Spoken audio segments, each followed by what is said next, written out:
Inside Xbox is here at Treyarch Studios, home to Call of Duty Black Ops. Now, previously, we showed you some of the bigger features, things like theater mode and wager matches and currency. But today, we're going to get a little bit more detail, kind of go behind the scenes to some of the design decisions that Treyarch believes will make Black Ops the most refined, competitively balanced Call of Duty game to date.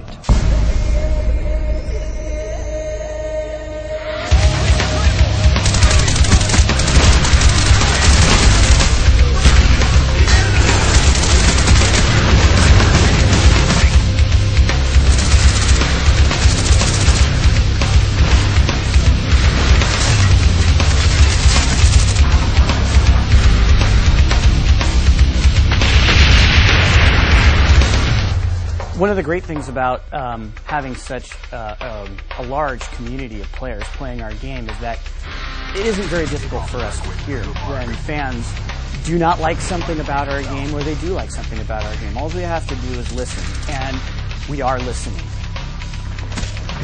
So kill streaks in Black Ops are they're a little bit different. First of all, we listened to the community and implemented that kill streaks don't count towards other kill streaks, because there's a lot of complaints about how kind of the rich get richer and it becomes kind of a griefing mechanic and encourages people to camp and that sort of thing. So we wanted to clean that up a little bit. Secondary to that is that we wanted to make kill streaks feel more interactive. We didn't want to just do the fire and forget kind of thing where you just hit the button and go, because then there's no really risk reward there for the player. All of our kill streaks have some aspect of interactivity to them, whether it's the attack chopper picking a spot in the map where it goes and hovers rather than just letting it go and circle around the map. Or the mortar team, for example, you can pick 3 locations on the map and get a really fast targeted strike to those places.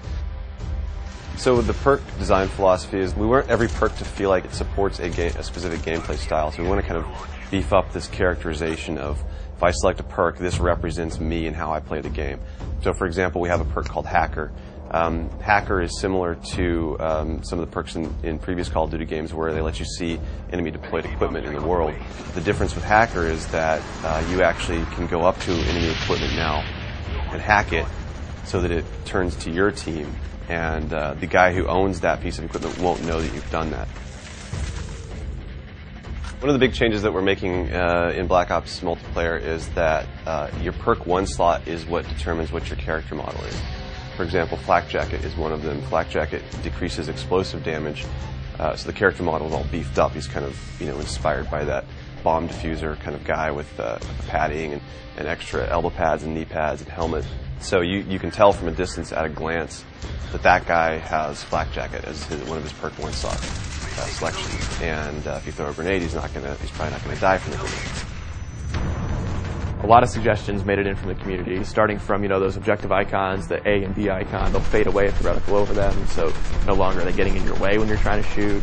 Shotguns are primary weapons now again, so something like a shotgun is so lethal it should behave like a shotgun, so it needs to be in that primary weapon slot. We have the grid coordinates on the overhead map, so whether you pull up your pause menu or in the top left corner, so it's going to be very, very easy for you to call out exactly where action is happening. Instead of having to say, oh, he's over by grandma's house, you can now say, oh yeah, he's in quadrant D, 3.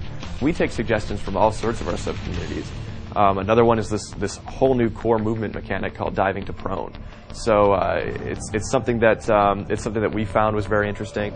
It's used best for evasive and defensive maneuvers, but it really we needed to make sure we balanced that, because we understand that drop shotting is a frustrating thing to some people. So we wanted to make sure that this thing wasn't going to be used aggressively to grief or to frustrate players. So there is sort of a recovery time after you land, and you'll have to take a half second to pull your gun back up. So it's actually a penalty if you try to use it as an offensive maneuver.